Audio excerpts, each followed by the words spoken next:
Olá pessoa, em mais um episódio da série Hinos Homéricos, dessa vez vou falar sobre o Heracles, o mais famoso herói da mitologia grega. Então, aguarda aí.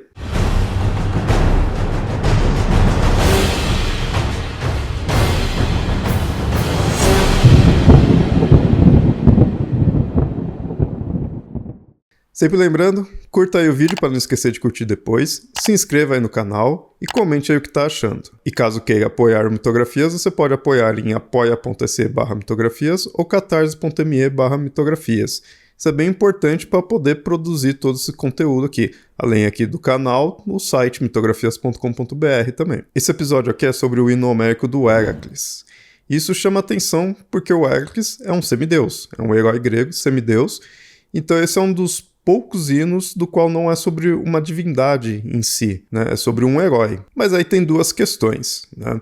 Que havia sim o culto aos heróis, e o Heracles, por ser o herói mais famoso, o semideus mais famoso da mitologia grega, então faz sentido ter um hino homérico para ele, né? Ele seria o herói que possui um maior culto, digamos assim. E querendo ou não também, no final do mito dele, ele se torna uma divindade, né?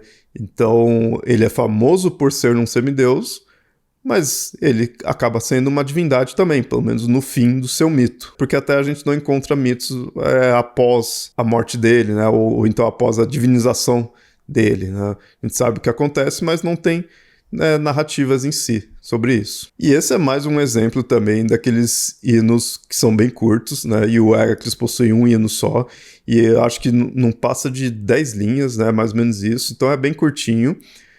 E óbvio, por ele ser um personagem tão famoso assim, muita coisa, praticamente tudo fica de fora. É tratado de alguns pontos, né? Vou falar isso daqui a pouquinho, mas tem muita coisa que fica de fora, não teria como abranger, né? Até porque o hino não conta nenhuma narrativa dele. Então, ele que é um personagem bem marcado pela sua narrativa, no sentido de que mostra seus trabalhos, os perigos que ele enfrentou, os monstros, né? A inimizade que tem com algumas divindades, né? Os feitos heróicos dele, né? Um herói, ele é muito movido à sua narrativa, né, ao seu mito em si, por causa dos feitos que faz dele um herói. E o Hercules tem muito, mas no hino aqui, por ser um hino curto, não pega, pega bem pouco, né? Porém, ainda assim é um hino bem interessante, justamente pelo fato de ser um hino curto, então falar-se pouca coisa dele, que toca nos principais pontos, e aí a gente consegue entender então quais as principais características do Heracles, né? O que é a sua essência, digamos assim, né? Os principais pontos. E é interessante que é justamente uma questão de começo, meio e fim, digamos assim. Mostra-se a grandiosidade que esse herói tem, não teria como deixar isso de fora, né? Já que é um herói, o herói marca também muito disso, né? A grandiosidade que ele tem perante a humanidade, e mostra a origem dele, né? O nascimento, que para um herói também o que marca isso é o nascimento dele, porque muitas vezes, principalmente por ser um semideus, né? Vai mostrar dele ser filho de Alquimena e de Zeus. Depois disso, mostra os 12 trabalhos dele, mas assim, não entra em detalhes dos 12 trabalhos. Se não me engano, acho que nem cita que são 12 trabalhos, mas cita que são tarefas que ele fez para o rei Euristeu. Então, são os 12 trabalhos, mostra que isso daí foi importante, e por fim é dito que ele se tornou uma divindade e que casou com a deusa Hebe, a deusa da juventude.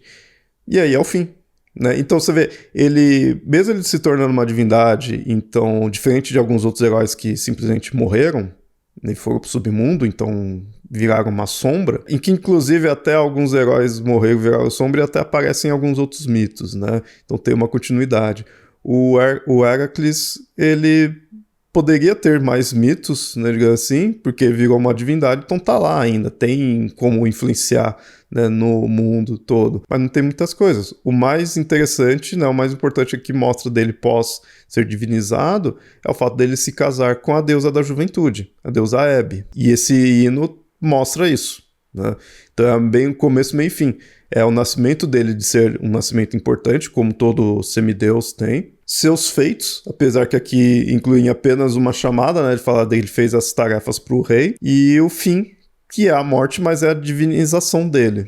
Então é isso, é um hino que praticamente não acrescenta, né, nada assim, mas ele serve para mostrar os principais pontos, né? A essência que é o personagem, que é parecido com o de outros heróis, né? Como eu falei, nascimento, né? E a morte em si, que é começo, meio e fim, né? O nascimento, as façanhas e a morte. Mas, obviamente, o Heracles vai muito além disso, como muitos outros deuses, como praticamente todos os deuses, né? Do qual citei aqui, principalmente os que possuem hinos curtos. E é interessante também ver que é um herói que é um dos poucos, né? Mais pra frente vai ter outros episódios aí sobre alguns outros heróis, mas assim, o Heracles é um dos poucos que trata nesses hinos e que ele tá de igualdade com as divindades. Tanto por virar uma divindade no final do seu mito, quanto por ser o Heracles, né? Como por ser a principal, o mais famoso herói, o mais famoso semideus da mitologia grega. Então é isso, espero que tenha entendido mais. Obviamente o Heracles futuramente aí dá pra fazer inúmeros e inúmeros episódios aí sobre ele, né? É um personagem bem famoso, tem muita coisa a se falar, né? Mas esse hino aqui, ele resume bem. Isso que me chamou muita atenção. É um hino curto, mas que resume muito bem o que é esse personagem. Então espero que tenha gostado. Curta aí o vídeo, se inscreva no canal, comenta o que tá achando. Quiser apoiar Mitografias, sempre lembrando, apoia.se/mitografias ou catarse.me/mitografias. E até mais.